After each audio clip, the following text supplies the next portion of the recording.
Form जमा किए। Bureau report, DD news. विशेष गहन परीक्षण प्रक्रिया पर विपक्ष सवाल खड़े करता रहा है। चुनाव आयोग के द्वारा बयान जारी करके इस प्रकार के किसी भी आरोप को सिरे से खारिज किया गया है और गलत बयानी को बेहद गैर जिम्मेदार चुनाव आयोग ने बताया है। इस मामले पर सियासत भी चरम पर पहुंच चुकी है। संसद से लेकर सड़क तक ये पूरा मुद्दा छाया हुआ है। जहां विपक्षी दल इस मुद्दे पर आयोग और सरकार को घेरने का काम कर रहे हैं, तो वहीं सरकार और बीजेपी ने इसे विपक्ष की साजिश करार दिया है और लोकतंत्र और संविधान के साथ खिलवाड़ करने का आरोप लगाया है। लोकसभा में नेता प्रतिपक्ष राहुल गांधी के हालिया बयान पर चुनाव आयोग ने जोरदार पलटवार किया है। आयोग ने राहुल के बयानों को बेबुनियाद और गैर जिम्मेदाराना करार दिया है। चुनाव आयोग ने अपने बयान में राहुल गांधी का नाम लिए बिना कहा, चुनाव आयोग रोज रोज लगाए जा रहे ऐसे बेबुनियाद आरोपों को नजरअंदाज करता है और रोज रोज दी जा रही धमकियों के बावजूद निष्पक्ष और पारदर्शी तरीके से कार्य कर रहे सभी चुनावी कर्मियों को ऐसे गैर जिम्मेदाराना बयानों पर ध्यान न देने के लिए कहता है। दरअसल राहुल गांधी ने शुक्रवार को चुनाव आयोग पर वोट चोरी का आरोप लगाते हुए कहा कि उसके पास इसके पुख्ता सबूत हैं। केंद्रीय मंत्री किरेन रिजिजू ने राहुल गांधी पर लोकतंत्र को कमजोर करने की साजिश रचने का आरोप लगाया।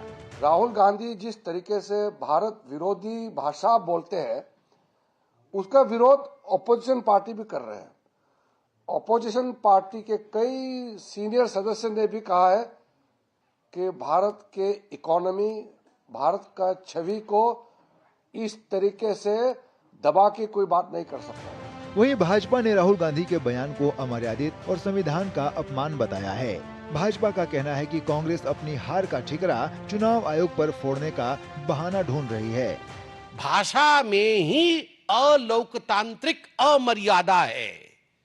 भाषा ही दिखाता है कि ये लोग फटना चाहते हैं, बम की तरह फटना चाहते हैं। सारी खुंदक इसीलिए है, उनको वोट नहीं मिलता। तो हम क्या करें? देश हार गए तीसरी बार, दिल्ली हार गए, अब बिहार भी हारेंगे, बंगाल भी हारेंगे, तो इसका हम क्या करें? जनता को भ्रमित करने के लिए अपने हार का ठीकरा चुनाव आयोग पर फोड़ने का ये राजद कांग्रेस के लोग बहाना ढूंढ रहे हैं। वहीं आरजेडी ने मतदाता सूची विशेष गहन पुनरीक्षण को देश, खासकर बिहार के लिए गंभीर मुद्दा बताते हुए इसे विशेष गहन विलोपन में बदलने का आरोप लगाया है।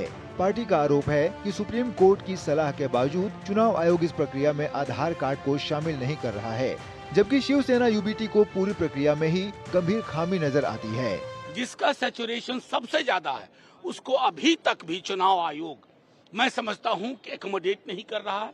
बहुत सारे ऐसे माइग्रेंट लेबरर्स हैं जो बिहार छोड़कर, बिहार में वोटर तो हैं पर बिहार छोड़कर दूसरे राज्यों में काम करने जाते हैं, उनके भी नाम आपने काट दिए हैं। यह पहली बार नहीं है जब कांग्रेस या विपक्ष ने चुनाव आयोग समेत दूसरी संवैधानिक संस्थाओं पर आरोप लगाए हैं। हरियाणा और महाराष्ट्र समेत दूसरे राज्यों में हुए चुनाव के बाद विपक्षी दलों ने चुनाव पर सवाल खड़े किए थे। हालांकि हर बार चुनाव तथ्यों और आंकड़ों के आधार पर विपक्ष के आरोपों को खारिज किया है। महाराष्ट्र विधानसभा चुनाव 2024 की ईवीएम जांच और सत्यापन में भी ईवीएम मशीनों की सुरक्षा और विश्वसनीयता साबित हो चुकी है। कल 10 विधानसभा क्षेत्रों में ईवीएम की जांच और सत्यापन प्रक्रिया पूरी हुई। 48 बैलेट यूनिट्स, 31 कंट्रोल यूनिट्स और 31 वीवीपैट में कोई गड़बड़ी नहीं पाई गई। बावजूद इसके मानने के लिए तैयार नहीं है। Bureau report, DD news. तो लगातार राहुल गांधी